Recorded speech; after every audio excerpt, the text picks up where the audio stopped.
Welcome to A Wild New Work, a podcast about how to take wise, soul-centered action in your work life and in your organization, all based on the wisdom of nature. I'm Megan Leatherman, a career coach, mother, and amateur ecologist living in the Pacific Northwest, and I'm your host today. Hi friends, and welcome back, or welcome for the first time if you're new here. Today I'm sharing an anonymous recorded coaching session with an adventurous, intuitive learning and development professional who we will call EJ. And EJ has been in the same field for about 10 years after making a pivot at that time.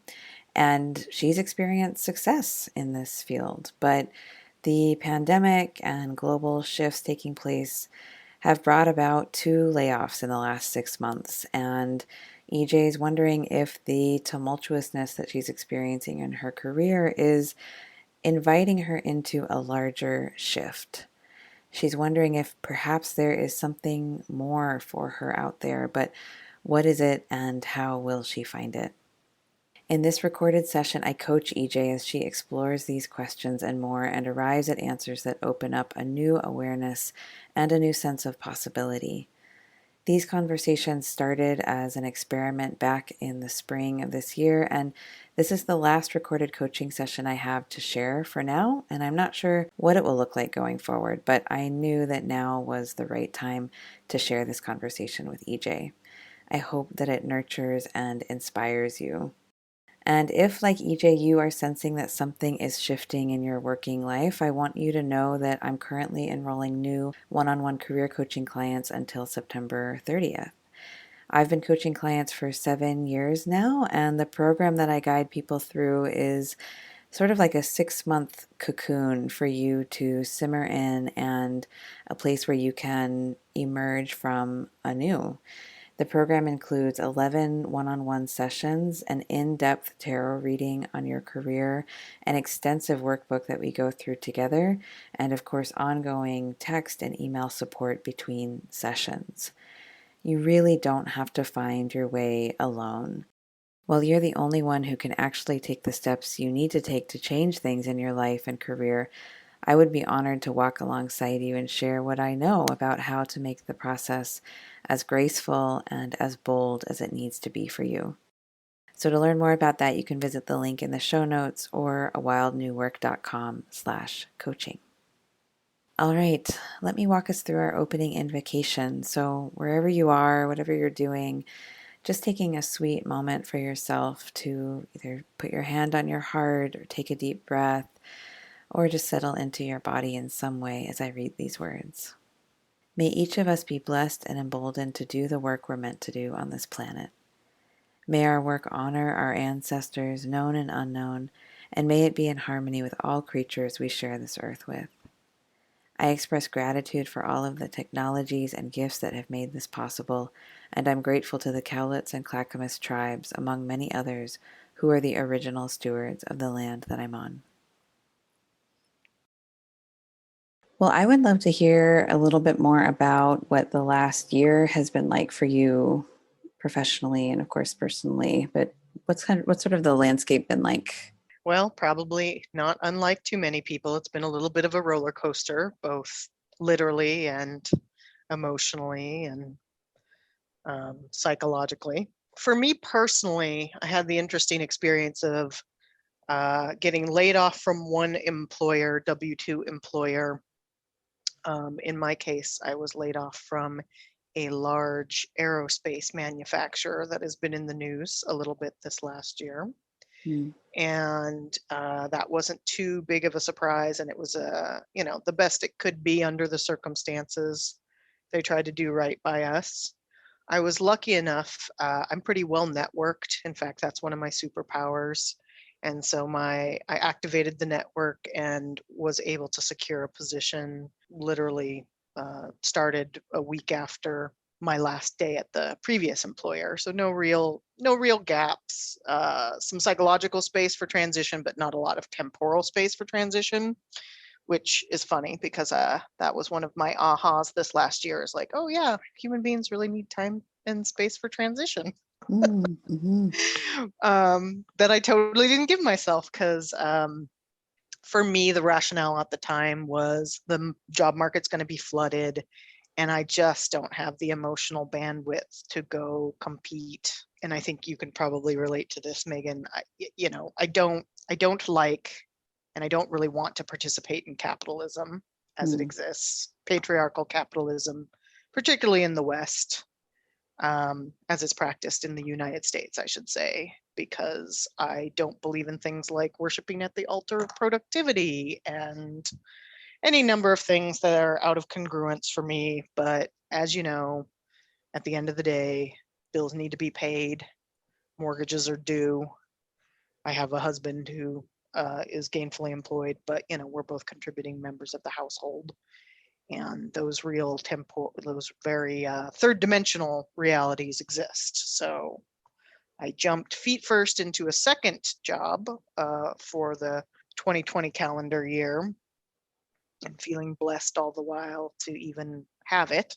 And I was excited to join a company that culturally seemed to be in alignment. They were more agile. They were more sort of self-directed, if not out and out flat. They, had some self-management practices and other things that were resonating with me, and actually to which I'd been exposed from the previous employer through some of the culture work that I was an early adopter and eager adopter of. I'm a big fan of Brave New Work by Aaron Dignan, and can even call one of his principles a friend. And so I've been trying to experiment with some of the, hey, let's make work not suck, and let's be complexity conscious and people positive practices that they espouse. So the new employer, I thought might be in a little more congruence with that. But it was ultimately IT implementation, and I moved firmly away from my field that I've been in for about 10 years, which is ostensibly learning and development. I call myself a learning experience designer, but that is also shifting even in the last few months. And I didn't like the work. I didn't like the day-to-day. I had a manager that did not interview me. Her husband did. And then it was a kind of a startup environment, like a well-funded startup environment, as a company headquarters were outside of the US and they were growing their presence in the Americas. And so I was excited for what I thought was kind of a, all hands on deck, roll up your sleeves, a little bit higher for suitability, train for your specific skills, which I tend to be pretty comfortable with because of my comfort with ambiguity. And I flamed out. I did not like it. I didn't like the way that that manager communicated or managed me. I liked her as a person, but boy, did we not jive. And I found myself drained and exhausted in a way that was a real step back from some gains I'd made in the previous maybe 12 to 16 months. I'd kind of changed my diet and had a lot of energy, and like woke up bouncing out of bed and in a good mood. And so I found myself grieving in some ways for the work that I'd done and the version of me that I'd gotten to that seemed to be increasingly elusive and out of my grasp. Like, I don't feel good. I don't wake up in a good mood. I am using some of the same tools and practices, whether it's supplements or diet or whatever, and it's not getting me as far as it used to. And yeah, so that was about 6 months of working in that job. And I am proud to say that we experienced a conscious uncoupling. Beautiful. So I don't count it sometimes when I'm being cheeky, or the Cliff Notes version is I technically got laid off twice in 6 months. But the second version, it was clear it wasn't a good fit. And we had very adult conversations, very loving, gracious. She was great. She's just like, clearly you're talented. You have these other things, this. And I was the first one to call it. I was just like, hey, you just fired that other guy. And that was a pretty abrupt when he came on after me. And I wasn't too surprised. I didn't think he was doing that well. I didn't like working with him, so I could only imagine how hard it was for her and sort of the core team to manage. And so I was just like, given what we're going through, given what you need, somebody to hit the ground running, somebody who deeply knows the business, what's my tenure look like here, and let's have a conversation about it. And yeah, it went pretty well. In hindsight, if I can, I just offer that I think that my network and my reputation also protected me a little there.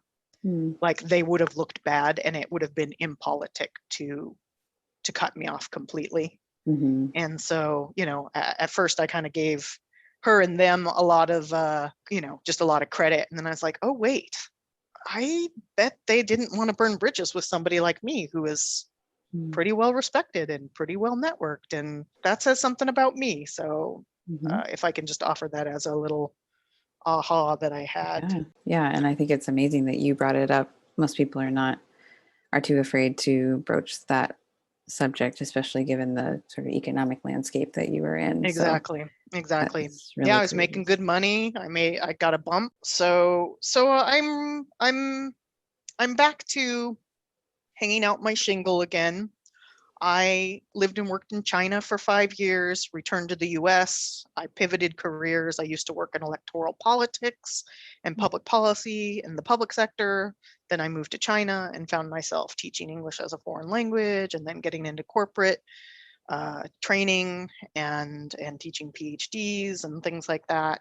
And I just really liked sort of this adult ed and corporate training space, executive training space.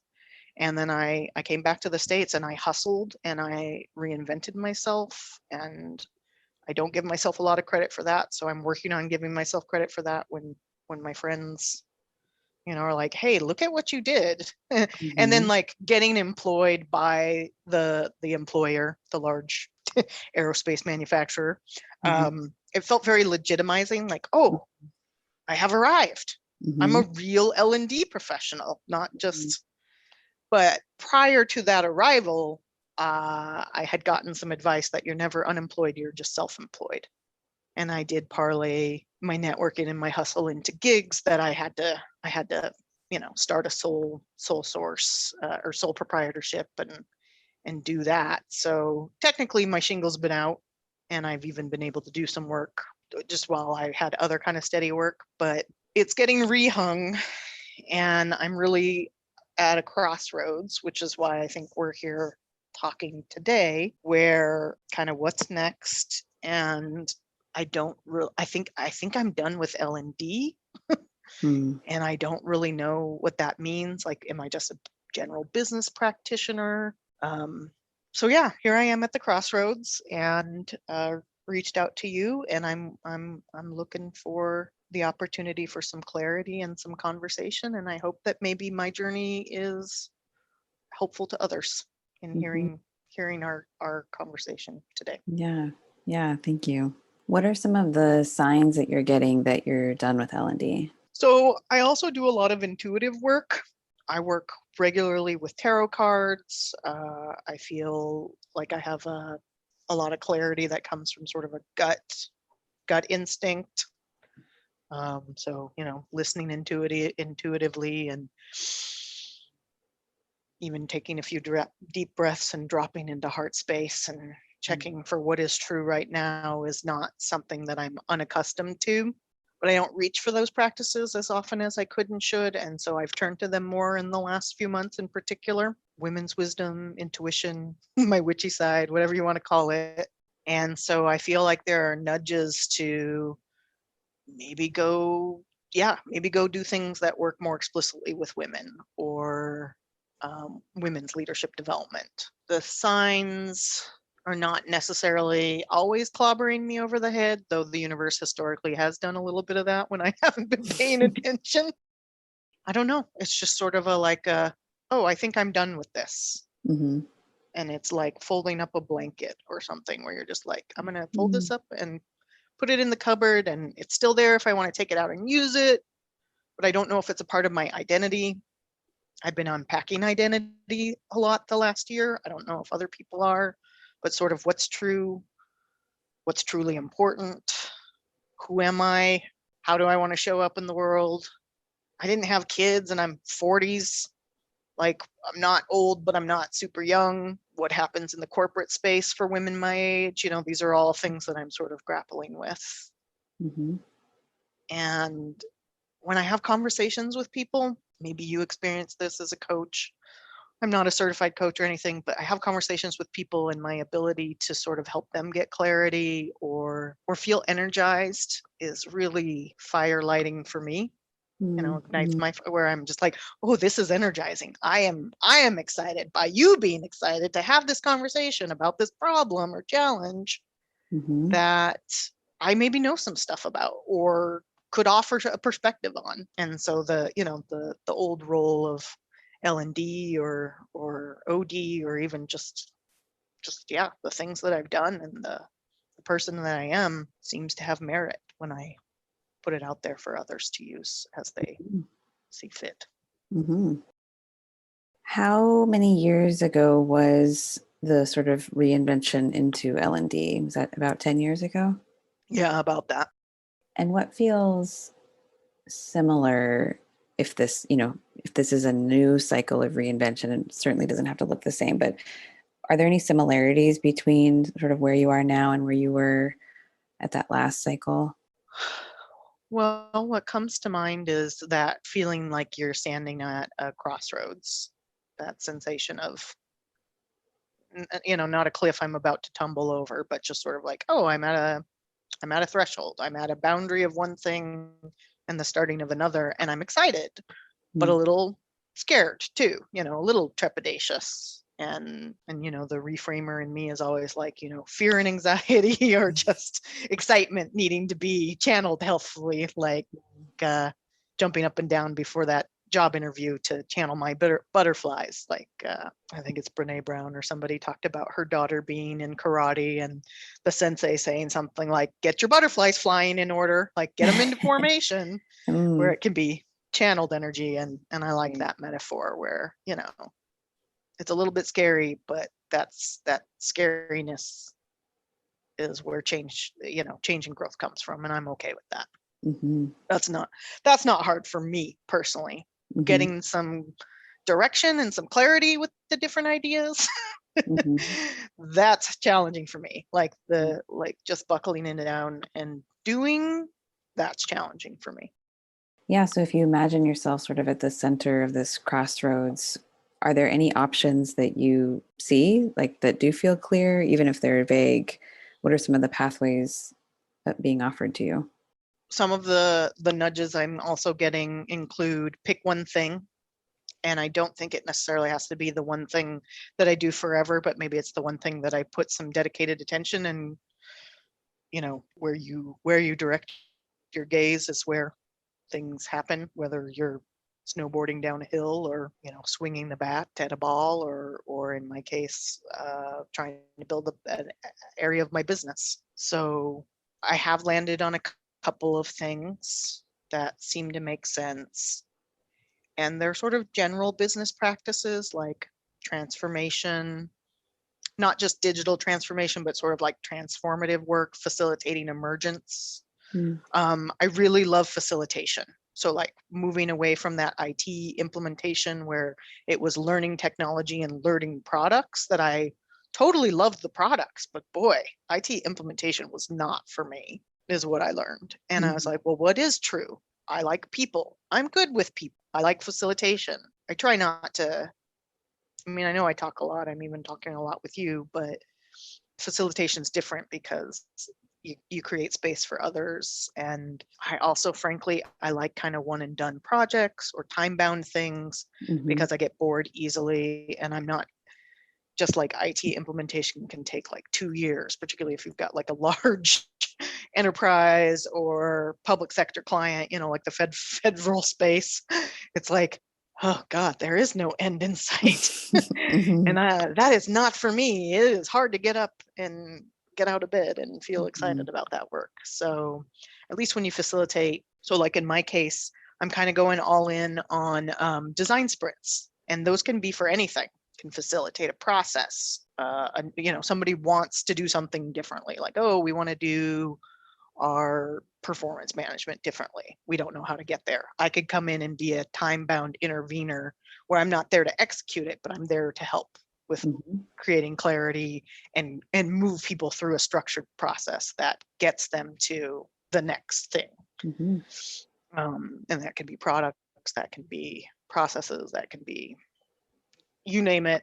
It's a great tool for a lot of different things. And so that's where I say things like I facilitate emergence or facilitate change or transformation, and not like the way that like you or coaches do, but sort of this, maybe it's a little more like, I am pretty touchy feely and woo woo, but I think I'm looking for the safety of like, it's like, it's enough business speak, or it's legitimate in sort of the corporate business world, that I can feel safe, that I can lean on it for a while to find clients at first. And then maybe the more subversive stuff, like maybe I do offer tarot readings or something, maybe that comes down the road. I don't know. But I mean, that's my tension, right? Is like pay the bills, reinvent self again. And what does that look like? What do I call it? What do I offer? What is my pick one thing? Because I need to focus on maybe a few things. I don't know. Again, that's sort of where I struggle. Okay. So it sounds like you have some pretty well thought out ideas for what you could offer or how you could engage. What feels confusing, I guess? Because I mean, hearing you talk about it, you sound clear. I have no doubt you could do these things and offer a lot of value. Why aren't you already doing these things, I guess? And there's no judgment in that, but where are you having hesitation? Honestly, I don't know if they're in the truest alignment that they could be. Okay. Is it too safe? Is it too much like the world wants me to show up? And not subversive enough, not transformative enough? Am I a hypocrite? Am I a cliche? Am I not genuine? Am I not learning or experimenting enough to walk my talk? Will this just feel like another thing that I don't want to get out of bed for, because the grind is more than, the hustle and the grind is more than I thought it would be, or I don't know. Yeah, that all makes sense that those would be coming up. If you think about, whatever is next, and it can be anything, how would you like to feel in relation to it? Clear. Like I said at the top of the hour, I think I'm looking for clarity. And maybe for me, that right now, that needs to be more obvious nudges or support. I don't know. I don't need permission, but maybe I need cheerleaders or reinforcement. I felt alone and lonely when I did this before. And I'm not really excited for that aspect of it. Like, that was part of why I was excited to join a large company. I really liked my team. I really liked my boss. And then that's why I wanted to jump to another thing where it was W-2 work versus consulting under my own name. And now I'm swinging back, and I guess I don't really know what the middle ground looks like, or how not to get back to that place of loneliness. You want to feel like you're part of something, or that you have partners. Yeah, I didn't quite answer your last question. I'm sorry. Can you repeat it? No, that's okay. I just want to learn more about how you would like to feel in whatever is next. Right. So clear, energized, obviously, not on the productivity worshipping hamster wheel. I guess a little recognized for my gifts. I have been told that I'm almost too humble or too behind the scenes. And so I feel like it's a chance to maybe step a little more into the spotlight, but sort of still doing that with humility and still doing it with integrity. Again, maybe that's why I like working with women, where I'm just like, it's super easy for me to cheerlead other people because there are a lot of really amazing people out there. I guess secure, some measure. I'd like to feel some measure of security. And security, like in the abundance sense, right? Like that I have enough, time, I have enough energy, I have enough money, I can say no, I can afford to say no to things I don't want to do. Mm-hmm. Because there's that too. Like, Mm-hmm. I'm kind of done doing shit I don't want to fucking do anymore. Excuse my language, but No, I'm with you. so whatever those feelings are. Yeah. You mentioned earlier, you were telling me about the last cycle you went through, and you said something like, I'm reinventing myself again. And it seems like there's maybe some emotion behind being here and sort of being at a crossroads again, and maybe some grief that you're here, perhaps not totally by design or by choice. Can you talk a little bit about what's there? Yeah, my husband and I changed jobs together in our own respective ways, not once but twice within the last year. Like he decided to go a different direction, got a job. I got a different job, got recruited, and then he decided he didn't like that job. He left it about 9 or 10 months into it, and then I got laid off. So like even things like I was telling him, oh, take a sabbatical, I've got a good income and you can come on my benefits and I will catch you for once. Thank God we didn't do that. Mm-hmm. um, so I have said to him and others that given how change tolerant I am, I was just like, can I just have, I call it steady Eddie. Can we just go steady Eddie for a while? Like just, I'm fine with the white water of life, but I need some flat water too, whether it's to rest and restore or just be on autopilot for a while, because sometimes that's what you got to be. Mm-hmm. And I think also I ran headlong into non-traditional everything ever since I can remember. And so here I am trying. Okay, that's kind of funny. Now I'm having a little bit of a, I try and do it the way that the world wants me to do it, and a little bit I've arrived, a little bit is classical success for like white, middle class, cisgendered, privileged woman that I am in my coupledom, but I actively went very far the other direction for a long time. I turned 18 and I moved to France. And from there I moved to the UK, and then from there I moved back to the States and then to Germany for some studies because I was like, I'm done with French and non-traditional degree, like just very non-traditional, like non-traditional high school, non-traditional. And I did it all myself, and it was often a lot of work, but square peg round hole society not working for me. I kind of went and did my own thing. And so then I come back to the States, and like my husband and I are in our, mid to late 30s, and we're just quote unquote behind everybody. We didn't choose to have kids, and that's great. I actually grateful for that on the regular.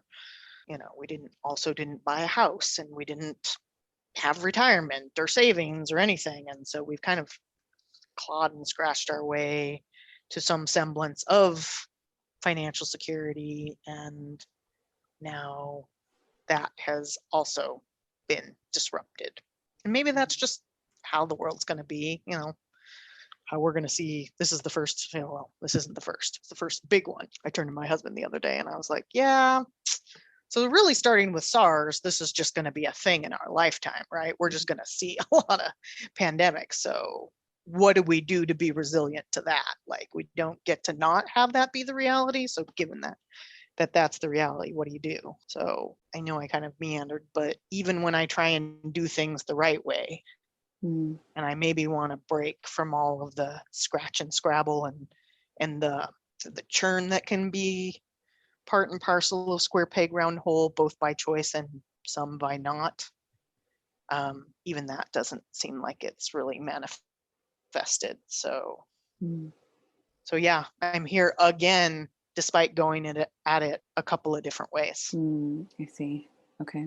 Is there a part of you that believes this is a problem? No, not inherently. So I do think I've done a lot of things not very easily, like not the easy way. I saw how that affected my dad. I've also seen, my mom's journey, and I don't want either of their I don't want either of their journeys to be my journey. So I've tried to have my own, and I don't know, does it ever get easier? Like, at what point does it get easier? shouldn't it be easier than this? Like sometimes I try and let the water carry me, and sometimes I very much feel like I'm paddling upstream, and then you put down the oar or the paddle and you're kind of get carried and you're like, oh, this is so much easier. Mm. So yeah, I guess I'm looking for a little less tiring, a little bit easy. Maybe that doesn't exist. I mean, that's a huge question. I think there are times when we're actively resisting what wants to happen and we're making it harder. Yeah. And there are other times where I think we are just in this murky, unknown, place, and we're not meant to know more than we do. And it's not a problem. Do you have a sense of whether you are sort of trying to paddle upstream or if you are just in this sort of mysterious place? I would say I've actively been trying to be a little more receptive, just kind of slowing it down and paying attention to my body. I mean, some of that's forced by even just feeling so crappy, right? Where I went and saw a bunch of doctors because I was just like, I don't feel like myself. How Mm. to, pathologize that all you want, but like I used to feel real good and now I don't. And it seems like I'm coming back at least to feeling a little more, quote, like myself. I don't know. Yeah, what was the question again? I'm being more receptive and trying not to force things because I do tend to do things kind of quickly and pivot on a dime. And that's very in my nature. And it's not like I want to be counter to my own nature because my nature is also what makes me entrepreneurial and ideate and empathetic to others because I can just always be like, yeah, I can see that dimension and that perspective too. But slowing it down because like looking for that steady eddiness, for me, the message is like, can we just slow it down a little bit? Like pandemic, sure, forced some slowdown, but I need more slowdown or a different kind of slowdown. Mm-hmm. And I even almost like the go slow to go fast sort of thing, like a Mm-hmm. thoughtful intentional pivot, change, reinvention might be a little more sustainable Mm-hmm. for whatever long term looks like nowadays. Mm-hmm. For me, I'm going on about 1 year cycles, so what Mm-hmm. does 2 year cycle look like? What does Mm-hmm. 4 years look like with steady growth and a chance to pause and reflect and iterate on my experiments Mm-hmm. so I know what interventions work and which don't and where to direct my attention and energy as a result. It sounds like you're hungry for something that is inherently stable but adaptable and flexible. Totally. Okay. Totally. Yeah, that's a good way of putting it. If you could sort of like zoom out and imagine either the universe or spirit or whatever word you use, what do you think you're being asked to do right now? Hmm. It's a little stepping into who I am and what I have to offer the world. Mm-hmm. Maybe the full array of my gifts. And maybe that doesn't exist in somebody else's job description, corporate environment, etc. So I have to create it for myself, and the right people will show up and opt in. Hence the rehanging of my own shingle. Mm-hmm. I jokingly call it my Perry crone phase. There's maiden, mother, crone, Mm-hmm. and so I'm in my early 40s. Didn't have kids. Doesn't preclude having kids in my life, but it just frees you up like in time and energy and like psychic space to focus on me and the world I want to create and the relationship I want to have with my Mm-hmm. partner and the people in my life. Like it's a very luxurious space to be in, and so I kind of want to capitalize on that and like break shit and do cool stuff. Like Mm-hmm. that's sort of the I'm starting into the I don't give a fuck phase Mm-hmm. of life. Yes. Think of all those old people. What do they do? What do they not do? Give a Yes. rat's ass. Right. So Yeah. And do you have a sense of what that would look like, just personally or professionally? Are there things that yeah, you want to do that are emblematic of that phase? on the extreme side, sometimes it's I just kind of wish I was just me in the world and I was gallivanting about the planet doing whatever I wanted to do with, no cares for aging parents or a husband whom I adore and have been with for a long time. Would that look like just traveling and exploring? Yeah, I miss traveling and living overseas, and I get pretty envious of like the digital nomads that are the two generations that came after me. Because when I was cutting my own swath in the mid 90s, I didn't have a laptop. I didn't. Do you know how hard it was to even call home? you know? So I'm just like, oh, I was just ahead of my time. Too little, too little, too late. But what does my piece of that pie look like now? Mm-hmm. Freedom to create and earn and live where I want and work when I want, as much or as little as I want. Mm-hmm. Yeah, that has a lot of appeal. Mm-hmm. And on some levels, I think I've paid my dues. Not to totally sound like a Gen Xer, but kind of haven't I earned this just by being a woman in the patriarchy? Like, Mm-hmm. isn't it my inherent birthright? And then on some level, I'm like, well, maybe I haven't really paid my dues, haven't I? Maybe I haven't worked hard enough to get there, but Mm-hmm.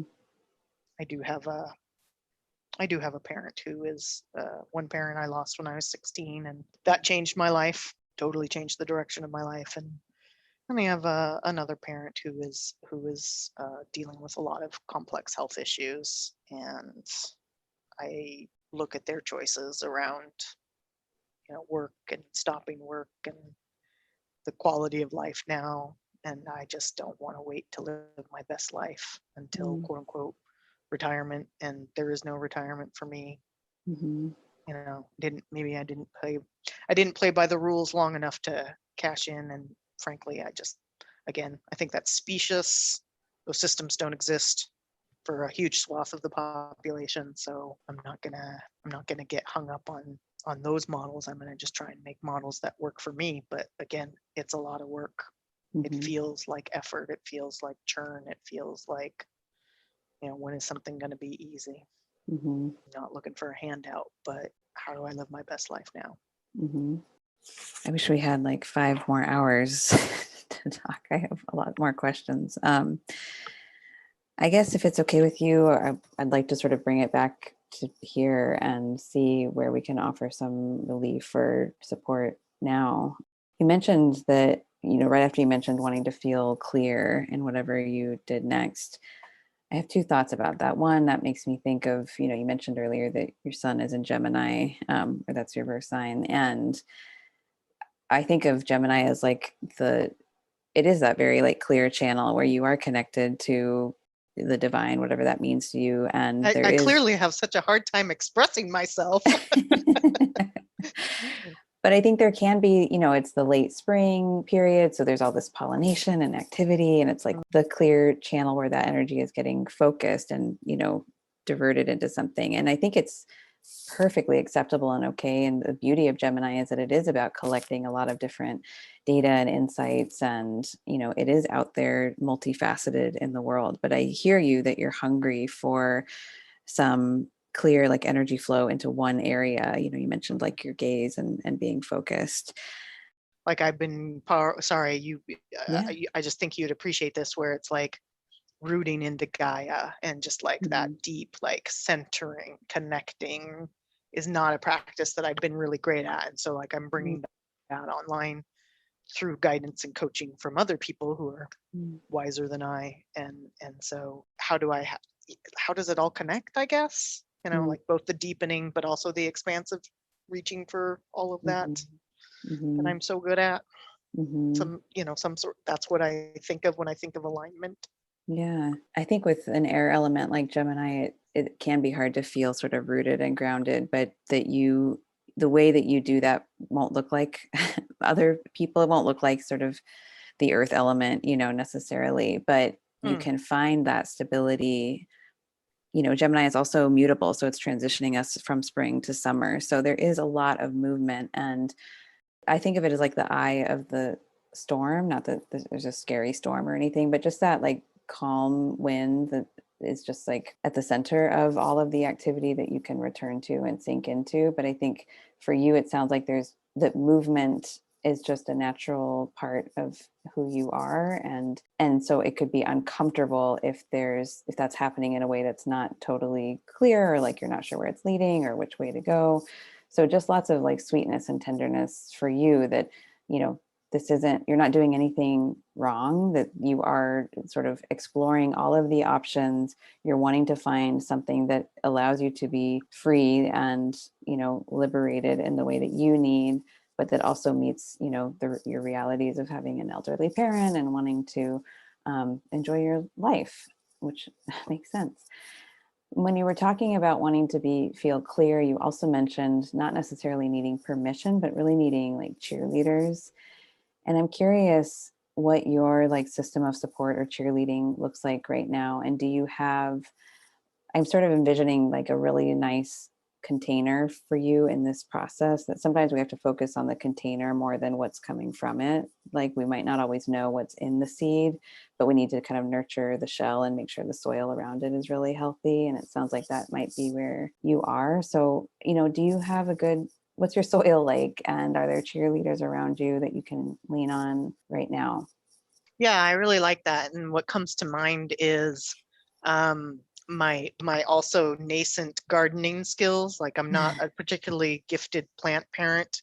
It requires patience that I sort of inherently lack as the flighty Gemini that I am. But I have this rocky soil out in this very nice, well-sunned patch in my little teeny tiny yard off my teeny tiny condo.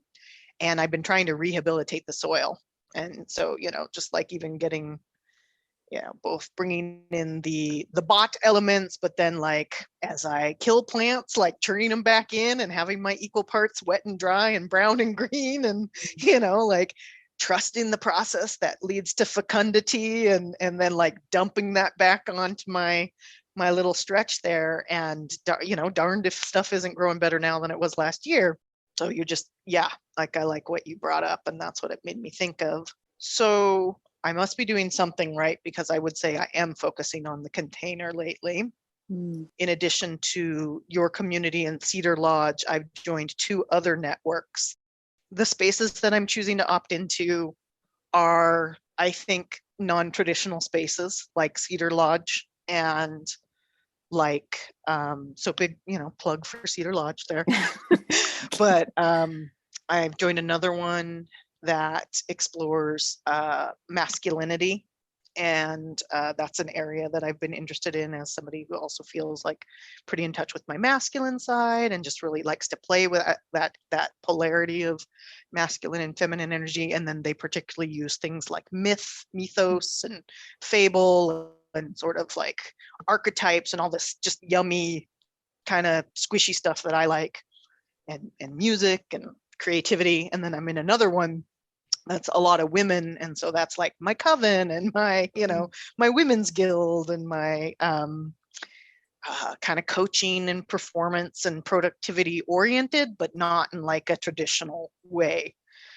So those are fairly new, but I think they're the right spaces. I think they're places that I can maybe grow my brand, and like they're safe to explore, co-create, innovate, put your ideas out there and get some response from like a friendly crowd, Mhm. cheerleaders, but then could even lead to collaboration. So I'm not so goddamn lonely in my next. Mhm.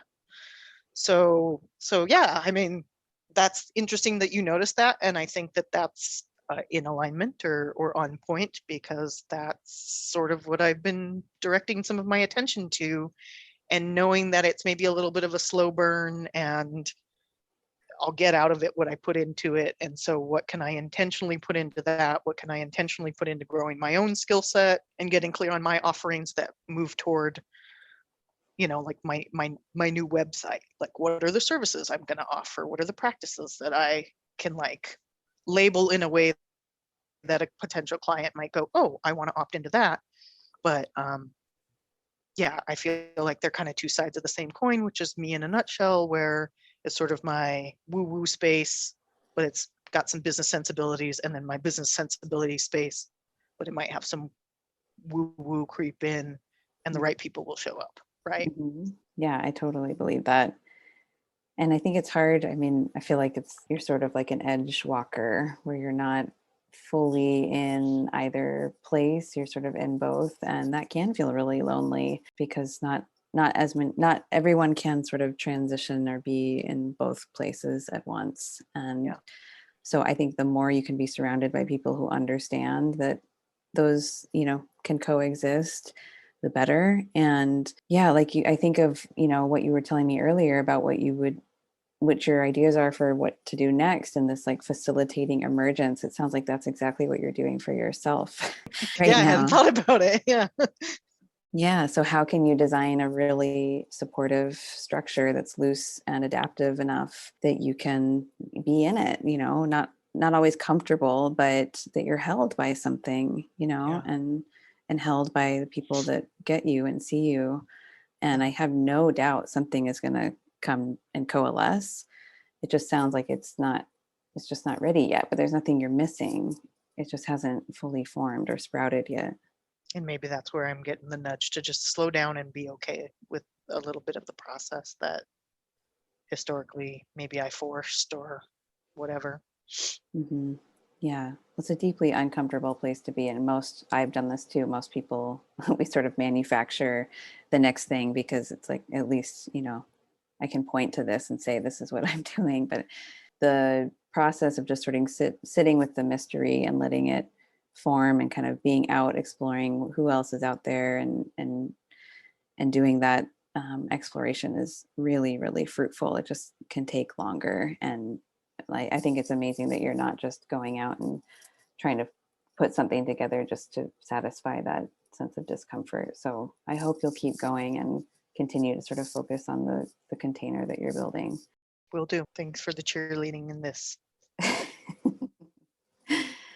Did this feel helpful, or what are you taking with you? Yeah, I'm surprised at how emotional I'm feeling. Yeah. For the listeners at home, I'm a little misty right now. Really, just what we've spoken about, even in the last few moments around the container and the soil and the cheerleaders. That's clarifying for me in a Mm, way I hadn't really noticed it. Like I'm doing all of this work, but the whole journey, the journey is the destination, or it's a journey, not a destination. Like that makes me feel better about the process that I'm engaging in, and that the output is actually already being sort of noticed, like by you as an outside observer. And mhm, that feels validating as you were reflecting back to me, like, hey, you're kind of onto something. And mhm, yeah, it's a little bit scary to walk that edge, but who, if not you? mm. Yeah. So thank you for that. Yeah, I wish I could give you a hug. It sounds like you just need, I don't know, just someone to really say like you're doing great, and just all of the validation that we need when we're on these journeys that do feel really lonely, and Yeah, no one else can do it except us. We may have a midwife or a support person, but at the end of the day, we're the ones that have to birth this thing, and that can be fucking totally. hard and scary. Yeah, yeah, exactly. But you're doing Exactly. it, and you've done it before. Yeah, totally. You think you think I'd be good at this by now, but No, the feels are still there. So of course. Thank you so much for sharing with me and, the podcast community as well. And yeah, I'm just really impressed by your discernment and diligence of doing this in a way that's in alignment for you. And I hope you'll keep me posted, and I would love to see you in Cedar Lodge whenever it's useful. absolutely. Yeah. Well, thanks for all you do and put out there, and you're an inspiration, and I do appreciate the containers you've created. So I look forward to seeing you and all of our brothers and sisters who are also feeling called to this Mm. crazy emergent space to see what we all can go create together.